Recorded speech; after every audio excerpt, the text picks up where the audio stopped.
guys, it's Finn. I thought I'd do a chest catch up to let you know where I'm at. I'm now 2 calendar months post-op as of this Monday just gone. It's Wednesday today, uploading it tomorrow, Thursday. So Monday this week, the 27th. So I'm just going to show you what that looks like now at 2 months post-op. Everything's healed really, really nicely. No scabs at all left on the nipples. I'll be coming in a little bit for extreme close-up of nipples. Scars are definitely redder than they once were, but not excessively, and within normal ranges they are supposed to redden up like that anyway, on both sides. And they've stayed relatively unstretched. There is a little bit under here that's stretched a little. And I also have something strange here, and me and Nat think it might be like a suture coming out from underneath. I'm not sure, because I've got another one there. So not sure on that, but that's still going down.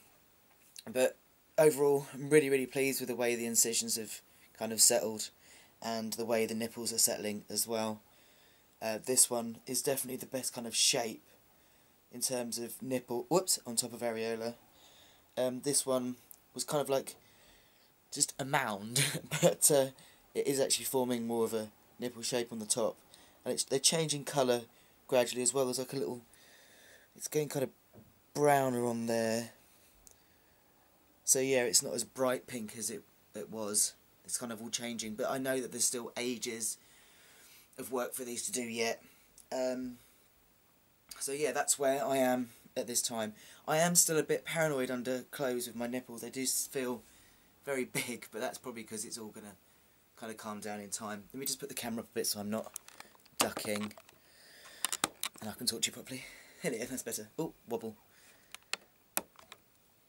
Yes. Right, so yes, very, very pleased with that. I started using the scar serum, the kelo-cote, 10 days now I think it is, something like that. I should have worked that out before starting the video.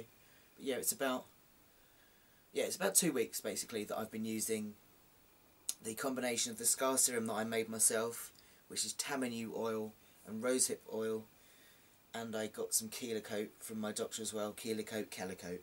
So at the moment I'm doing that twice a day. In the morning after a shower I spend like a few minutes just massaging in the tamanu oil and rosehip oil, and then once I've worked all that in and it's kind of soaked in, then I apply a layer of kelo-cote over the top.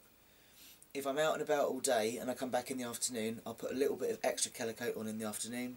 Then in the evening I have my bath, and I do the same after a bath with the massage oil and the kelo-cote on top. And so yeah, I've been doing that for a couple of weeks.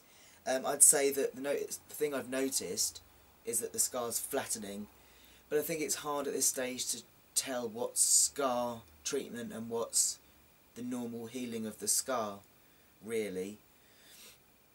Can't really tell, can you, without kind of like doing one and not the other, and I'm not going to do that. But I don't know, we're going to keep progressing with it and see how it goes. People have said that they stopped using kelo-cote mainly because of the stickiness. I've not had a problem with the stickiness at all.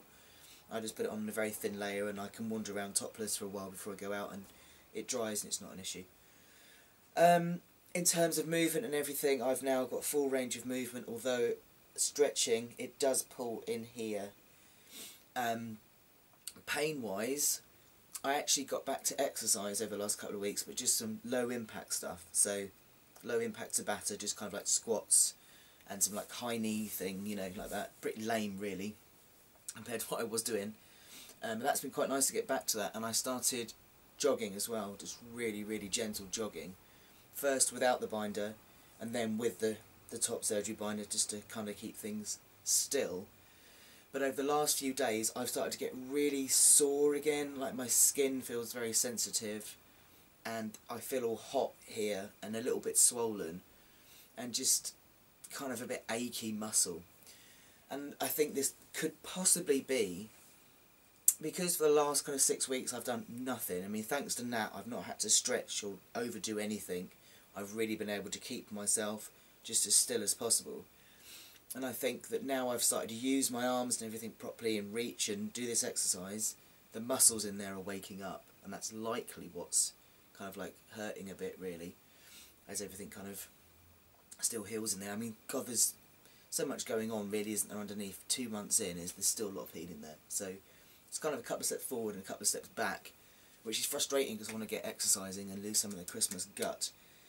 But it is what it is, so I've kind of stopped exercise this week while this is sore, and I'm just walking, really, more than anything. But yeah, all in all, it's really going well. A lot of people kind of said about this post-op low that they had, and I haven't experienced that at all. It's not been a problem for me. But then I've been really well looked after, and I've had loads of support, and I think that's really, really important when you're recovering from anything, really. So yeah, at 2 months post-op, I can't believe it's 2 months, it's gone really quick. At 2 months post-op, I am very, very happy with where things are and what things are doing. I'd like to see some progress in the nipples, just for them to kind of look less like slabs of salami have been stuck on there and more like my real nipples. But that will come, I'm sure. It's really, really lovely to just be getting dressed and not have to worry about struggling into a binder. It's still quite weird in the morning to kind of calculate how much time I need, because I'd needed to get in the shower, get out the shower, dry enough to put a binder on. Now I can just kind of jump in the shower and get dressed, and it's done, and it's like, oh, is that it? And that's really lovely. And also that Nat can touch me and it's not an issue. You know, we can actually cuddle properly now. She can lay her head on my chest and we can have a proper cuddle, and it's nice now because when she's got her head on my chest I'm not kind of flinching in case she touches something, you know, so that's really lovely. So yeah, onwards and upwards. I'll probably remember something as soon as I've turned this camera off, but I think that's it for now. So yeah, show you one more time, give you one extra nipple flash before we go. The obligatory nipple flash. Cool. Take care everybody, see you soon, bye bye.